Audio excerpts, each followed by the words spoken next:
I remember when I was looking at schools that I wanted to go to, I was relatively interested in music composition, but not interested enough. I hadn't really written anything. I wasn't going to get in on my compositional merit.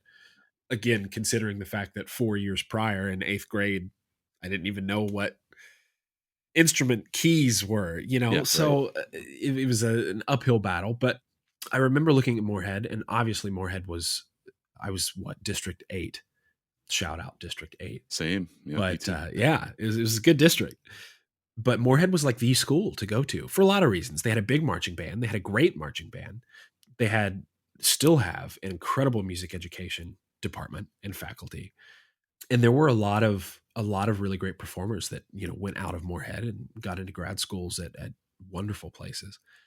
And what I did see, and it was still on the website, I vaguely remember this, but it was still on the website that music composition was an offered degree program because they hadn't updated the site.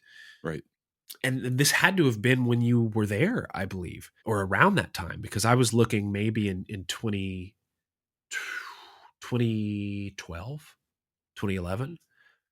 But anyway, they hadn't updated the site. I saw music composition, but I knew that it wasn't offered. I think I had called or something. But I did see Jay Flippen on the faculty list.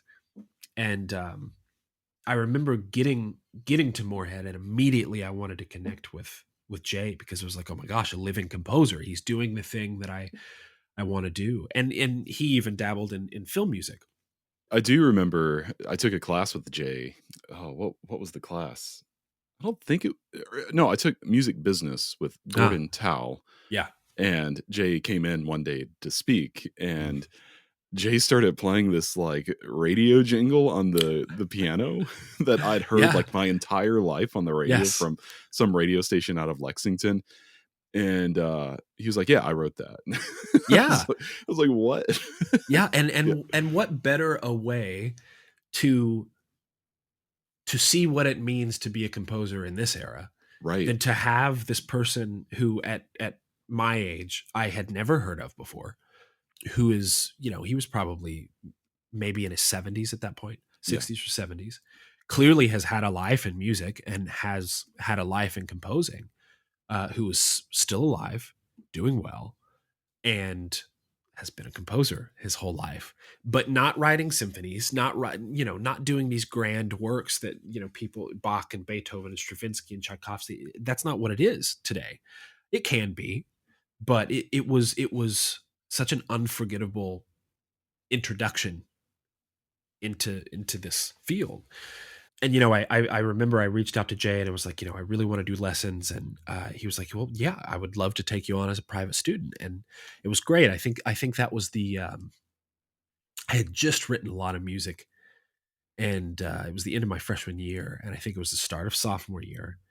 And unfortunately, I remember he had collapsed, I believe, in history of rock and roll. He was teaching history of rock and roll at the time, and I think he had cancer and passed pretty shortly after. This was maybe the span of a month or two, and it was so sad. Not only, because in a selfish way there weren't my opportunity to study with mm, a composer, and certainly for our area, the composer yeah, of our area, greater or lesser Kentucky, Appalachia.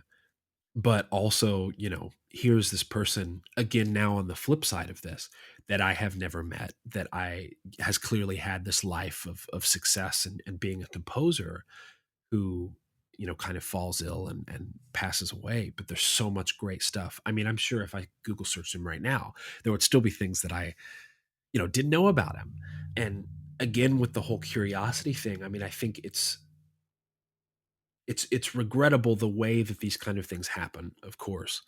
But I was so curious by this kind of enigmatic figure in our community, Jay Flippen, who everybody knew, everybody talked about in very high regard, who I crossed over paths with very briefly for less than a year.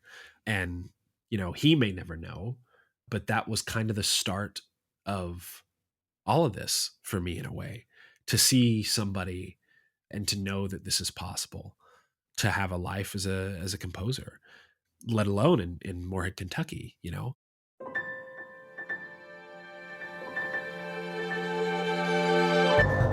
Thank you so much for tuning in to Micromaker by Loose Leaf Transmissions. We hope you enjoyed this brief glimpse into the inner workings of the creative life. If this resonated with you, be sure to check out the full conversation on Music Maker with Tyler Kline, a podcast exploring craft and process, philosophy and inspiration, and the honest, often messy parts of being an artist, creative uncertainty, purpose and identity, and resilience. You can find Music Maker wherever you get your podcasts or by visiting musicmakerpodcast.com.